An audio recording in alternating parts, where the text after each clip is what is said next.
When water-powered cotton mills began appearing in the 1770s, rural workers used to the cottage industry were forced to get used to a new type of work that required more discipline and structure. The fact that factories often looked like government poorhouses made the workers dislike the factories even more.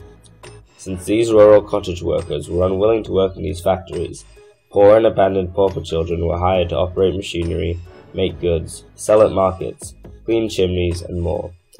By the 1790s, however, water-powered textile mills began to get replaced by steam-powered factories in cities, and pauper children were beginning to be replaced by families and adults. As these steam-powered factories moved to the urban centers, so did the workers.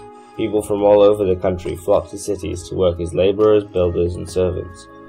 Not all of the old cottage industry traditions died out, however.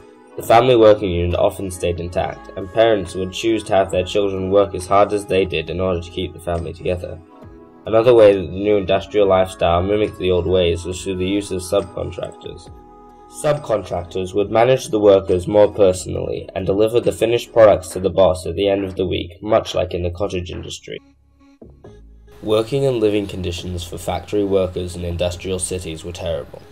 Initially, workers would often be in factories for up to 6 days a week working 12-hour shifts. The conditions in which both adults and children worked were dangerous, and accidents and diseases from fumes and poor sanitation often crippled or killed workers.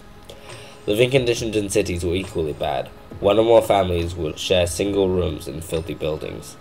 Disease was rampant due to contaminated water supplies, ineffective sewer systems, and a lack of medicine. By the 19th century, the more enlightened factory owners and other upperclassmen began to call for reform, and Parliament responded with the Factory Acts. The first Factory Act in 1802 slightly improved working conditions and restricted the amount of time children were allowed to work.